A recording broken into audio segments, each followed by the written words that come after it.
Hello. So I was just talking with you in my previous video about contracts or soul commitments is another way to put it, these pre-incarnation soul commitments that we make to various souls that we will meet along our path in life. And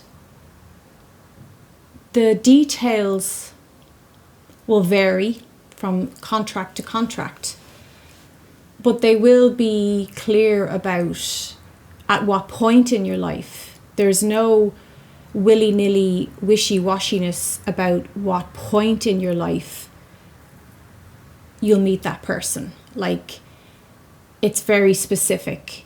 So take your wife, your best friend, your childhood best friend, maybe someone you grow old with. They're all going to have specific meeting points along your path.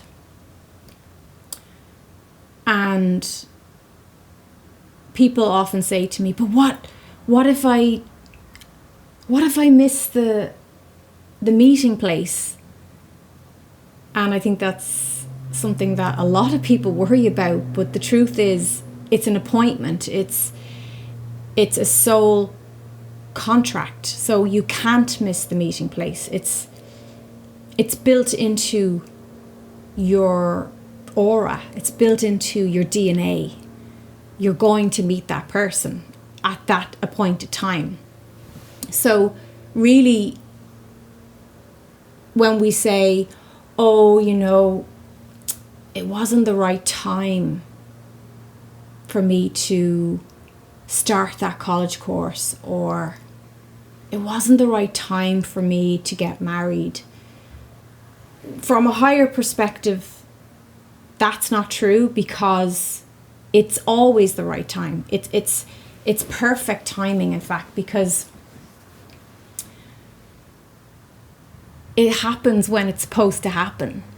So if you started something, a job, maybe you moved house, you made you did something new and it didn't work out, it's because that step was necessary to get you somewhere else.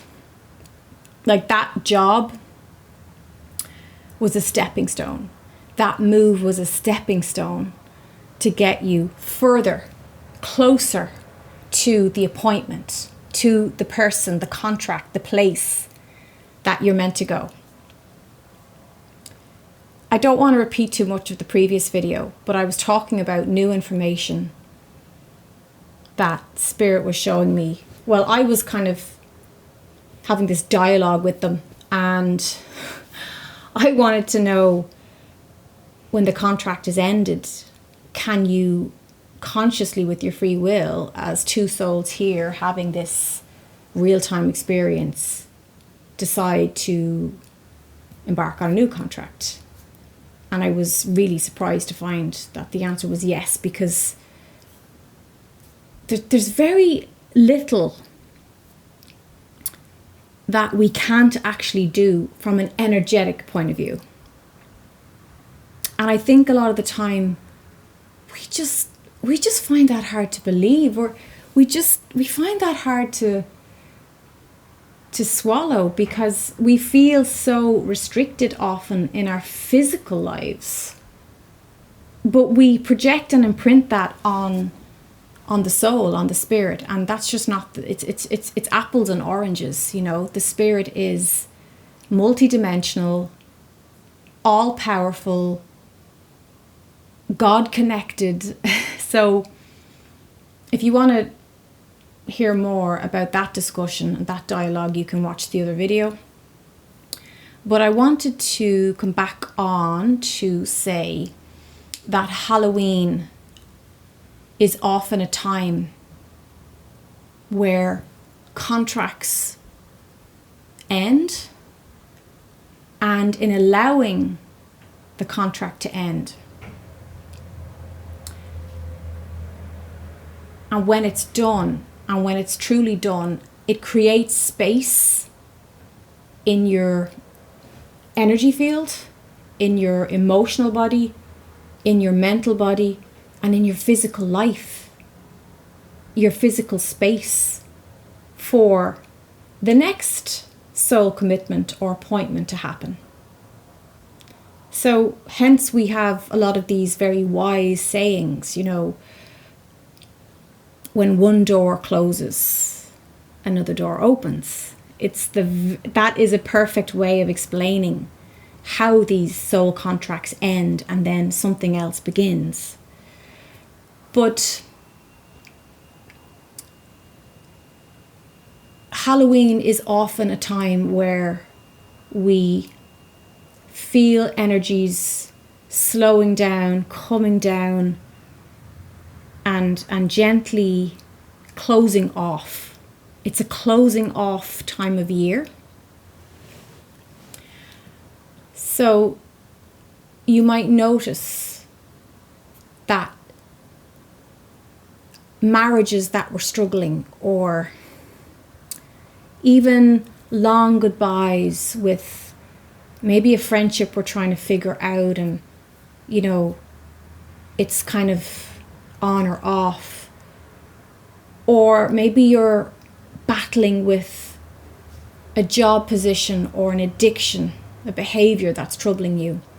You'll often find that around Halloween there's a softening of supportive energy that naturally allows those things to wrap up, complete, and end. So it's kind of a death energy, but death in the most highest perspective of change, of growth, of let's gently complete this experience so that we can honor each other and place it on the ground, and you know, like what do we do when someone dies? You know, the symbol of putting them into the ground or sprinkling their ashes on the ground. It's that kind of energy of reverence and respect and deep reflectiveness on the power of such a soul commitment with another soul. And we have Halloween coming up. So I just wanted to address that if there's something you've been struggling with, like an addiction,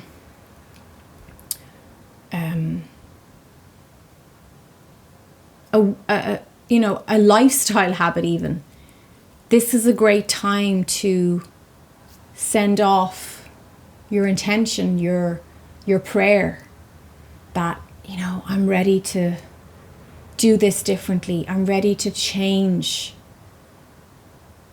this space in my life and to relate to this person or this place or this space from a different perspective. So I just wanted to share that with you. You may be finding things gently, slowly coming to completion around this time, especially in the next few weeks. I feel November ahead has quite a lot of death energy in it, but again, it's not, I don't feel it's not traumatic. I don't see it as being highly emotional and painful. In fact, I feel there's a sweet relief in some ways for many of you. And there's an acceptance, and there's even an appreciation for the lessons and the blessings learned from that experience and gained. And maybe it's just the sweet energy of that experience. So November, like Halloween is, you know, right on the cusp of the November energy, and it carries through into the next month, into November, a feeling of, okay, you know, I'm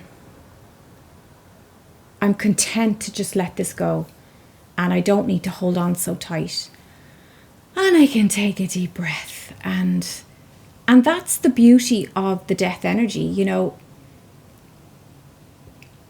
change is a constant, and it brings in fresh feeling, fresh experiences and adventures and trips and connections and soul contracts.